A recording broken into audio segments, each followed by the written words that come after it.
This video is brought to you by TS4U IT Engineering Bootcamp. Okay. Can you provide an example of how you have helped a team continuously improve their Scrum practice? Absolutely, that is an amazing question. Number one, Scrum means you go to the micro level. The purpose of the Scrum means the make things small, have a better communication in the team, better transparency in the team, and then excellent collaboration. I have done a lot of research. What does it actually mean for the Scrum team? So the first things I mentioned, building the relationship, which is number one, and the involve and engage on everything is possible, but not from my level point of view. It means I don't need to be a developer to go to the development team meeting. I don't need to be a DevOps engineer to go to the DevOps engineer meeting. I go there just to observe where is the roadblock.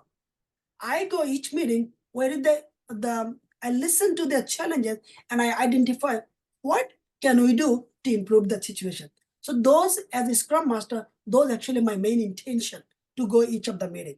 At the same time, the thing I'm pushing them to get it done, I actually learn the challenges they're facing. So many things I cover.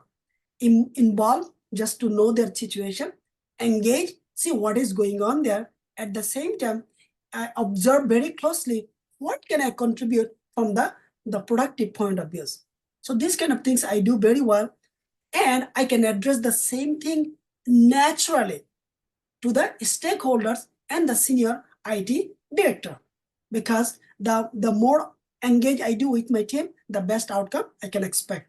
Can you ask me the question? I have to answer a little bit more. Okay. Can you please provide an example of how you have helped a team continuously improve their Scrum practice? Sure.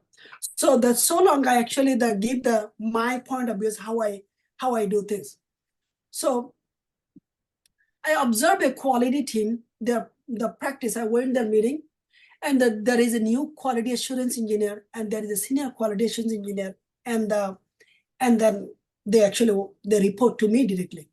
So I saw them. There was a quality assurance engineer. They just build their test cases, and some of them just sit idle basically because the development is going on. So I saw a need. Well, if the quality engineer sit down idle, and when development is done, when he will be doing the test plan, when the test will be executed. So I asked them, why you do that? So he said, well, it's not ready yet for me. I said, can you do something? He said, we don't know about it.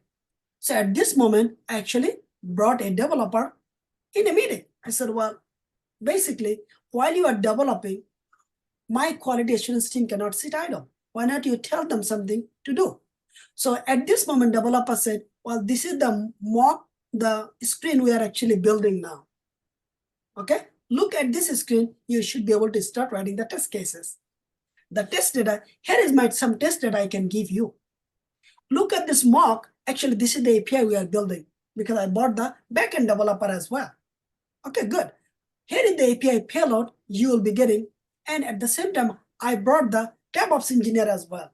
So DevOps engineer said, why not you give us the URL, the staging environment URL, so that the team can be productive. So you see this?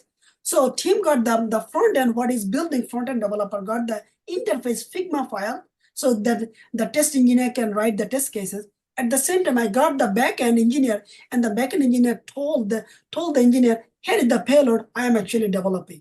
And then I got the DevOps engineer, why not you give the URL so that we can build the backend testing, we can build the front end test cases, and then once the development is done, I actually brought the QA into the review meeting. So now QA can ask the questions. That's how I actually build the gap the bridges. How do you say this? How do you say this? That's how I actually how to say this? Improve the team collaboration and team communication. At the same time, I brought them in the one interface. From the next sprint, I saw that the quality assurance engineer got the whole picture the way I showed the previous sprint. So now the quality assurance engineer is asking the question to the front-end developer, asking the question to the back-end developer, asking the question to the DevOps engineer, at the same time involving with the database engineer as well. That's how I do this. So this improved the whole process significantly. At the same time, now the work is going on excellent way, and we are delivering the quality in each sprint.